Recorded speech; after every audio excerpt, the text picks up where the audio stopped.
So today, I'm going to be trying to get the platinum for Alan Wake 2. Alan Wake 2 has 67 trophies, 3 out of 10 difficulty, and takes around 18 hours to beat. The game starts off on the beach, where we play as a fat, hairy, naked man, and that's when I started to think this game might just be a little weird, until I remembered that this game was made by this little Finnish gremlin, Sam Lake, so I embraced it and continued on. I walked through the forest until I saw some unsavory people who started shooting at me, and it was at this moment I realized I was being hunted. Anyways, the hunt didn't last too long. I got grabbed by this half ghost, half deer man who stabbed me repeatedly until I faded to black and popped the first trophy.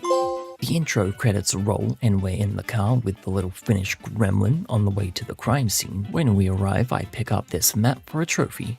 After that, the game introduces us to the caseboard system, which is a place inside Saga's mind where we can piece together clues, and in my opinion, it's also one of the game's worst features. At the crime scene, we see what the deer people did to the fat man, and it wasn't pretty. So we do what detectives are supposed to do and gather clues. I don't remember what the clues were, but they did lead me to this big tree where I got another trophy. We finish up at the crime scene and we hop into the used Ford Falcon to drive on over to Bright Falls, where we meet Sheriff Raker, who kinda looks like that guy from Quantum Break. Oh, and we also meet Rose, who is obsessed with Alan Wake and also got her own DLC in this game, so like, good for her. In the police station now, we head down to see the fat man in the autopsy room, where we have to piece together the clues and all that mumbo jumbo. Anyways, Saga pulls a piece of paper out of Fat Man's chest, which happens to be Alan's writing. However, as Sheriff Breaker was trying to help, he got Thanos snapped. To be honest though, I think he got off easy, because all of a sudden, Fat Man rises from the dead and beats the living crap out of us. But once you beat him, the chapter ends and you get a trophy. Chapter 2 is called Return, and that's because we return to the crime scene. To do what? I don't remember. I got this platinum like a month before making this video, and now I've forgotten everything. So forgive me if this video is a little bit of a mess. So as I was aimlessly walking around the forest, I found a cabin, but this was no ordinary cabin, because it was a break room. And by break room, I mean it's just a save point, and it gave me a trophy. Anyways, a little while later, I went into the house next to the crime scene, where there was about to be another murder of me, but thankfully, he's afraid of the light, like I am in real life, and I got a trophy for breaking his shield. But that's not all, because I got another trophy for destroying a source point. After that fight, I had wounds that needed healing, and oh, look at that. At this point, I thought I was in trophy heaven, and I was, because I picked up this little bag, which increases my inventory size, and got a trophy. Now, I bet you're thinking, there's no way he gets another trophy in this one area, and you'd be damn wrong. I unlocked this cabinet and grabbed me a new sawed-off shotgun. Quite a bit later, I found a heart which I put through a hole in the sign, which transported me to a different realm, I guess, where I fought Nightingale, aka Batman, and beating him gets you a trophy. And in the following cutscene, we see Saga talking to Alan about boy problems, I guess, when all of a sudden, Alan washes up on shore after 13 years, also ending with the chapter trophy. Next up would be a rather easy trophy for unlocking a stash box with a bunch of goodies inside, followed by another trophy for dodging at the last second to avoid an enemy attack.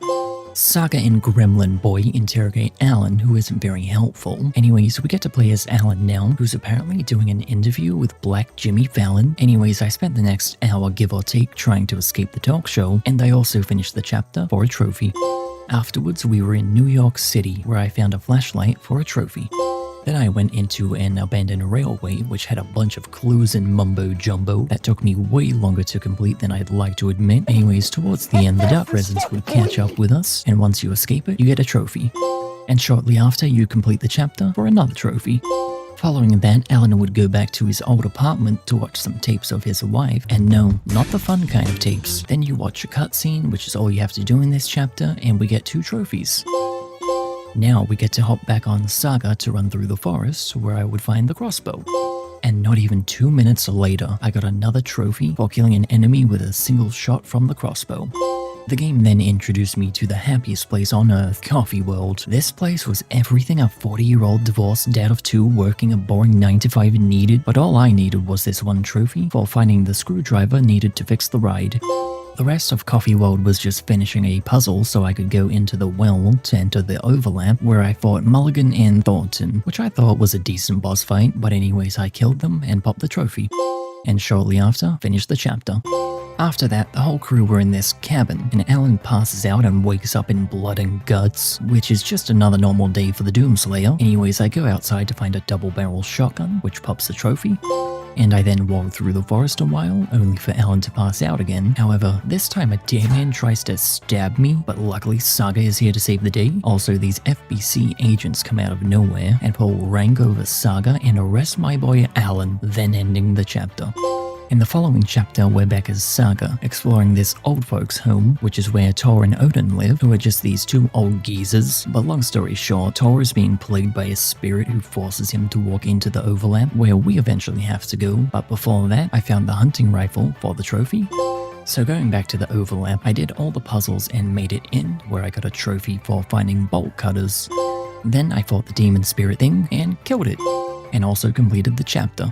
So, the next area was unlike anything I've ever played in a game. I got to experience the game's story in the form of a musical performance, which I normally hate in movies or TV, but honestly, this was kind of fun. I got 2 trophies pretty quickly, which were for finding the flare gun, and then another for killing 5 enemies with headshots. The rest of this area was just a bunch of singing and dancing, so I'll just skip to the end, where I beat the level. Once again, we're playing as Alan, and I found this rooftop bar area where I got a 2-in-1 trophy pop for using a flare to escape the grapple state, and another for igniting a flare to keep away enemies. I then met Thomas Zane, who was important to the story in some way, but I don't have a high enough IQ to explain that, so I won't. Anyways, the whole hotel area was pretty long, but I did get 1 trophy in the ballroom while stunning an enemy with a flashbang. Oh, and I almost forgot we did find Sheriff Breaker, who Alan didn't help at all and just left the poor guy there. Anyways, I soon finished the chapter for the trophy. The next chapter I played was like 10 minutes or so, but basically all I did was walk from the hotel to Alan's old apartment to watch a tape Alice made, and then boom!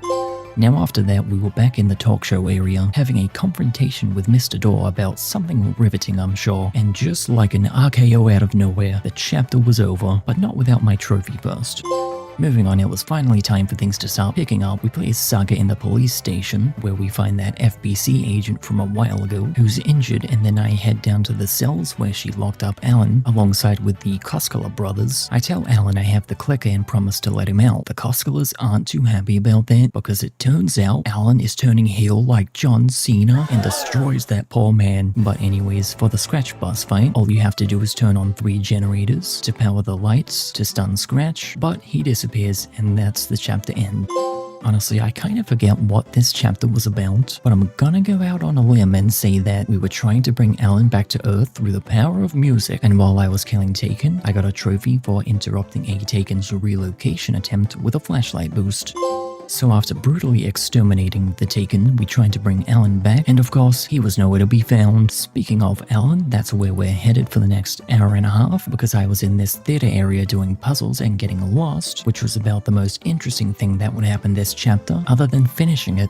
Following that up was another area where you just had to watch Alice on her tapes, and a few other cutscenes where Alan shoots himself, I guess. Like, I don't really know anymore. I gave up trying to understand this game's story 3 hours ago, and here's that trophy. We would then go back to Saga, who figures out Alan and Scratch aren't 2 different people. It's just Alan being possessed by Scratch, who wants the clicker, and a boss fight commences where we trap Alan and free him of Scratch, who then proceeds to jump into Casey and turn all evil as one does. Anyways, that ended the chapter with 2 trophies. Alan then walks through a portal that sends him into Deerfest, which is the town's yearly parade, I think, where we just take it easy and walk straight through to the brightest room, where he whips up a new bestseller and also ends with a trophy.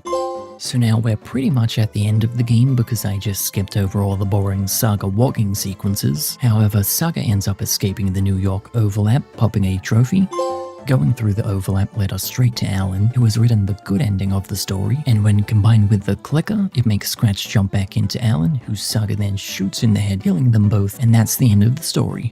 But that's not all. There's end credits showing Alice yapping about something, and some final words from Alan saying it's not a spiral, it's a loo, which I guess that was supposed to mean something, but I haven't understood what Alan's been talking about the whole game, man. So I'ma just go do the cleanup trophies now. Now it's time to begin the cleanup. So the cleanup stage was just getting all the collectibles and a few miscellaneous trophies I missed. Starting off was a trophy for completing 5 nursery rhyme puzzles, and after a while I completed them all for another trophy.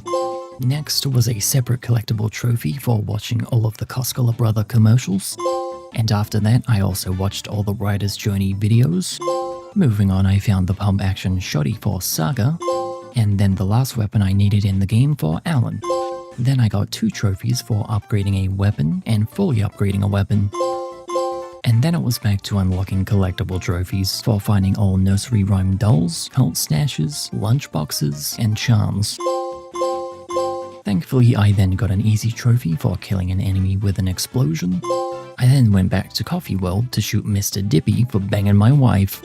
Anyways, I then put a charm in a slot, and then used said charm to save me from dying. Then I ended this journey petting Mayor Seta, the goodest of boys, and finally popping the Platinum Trophy.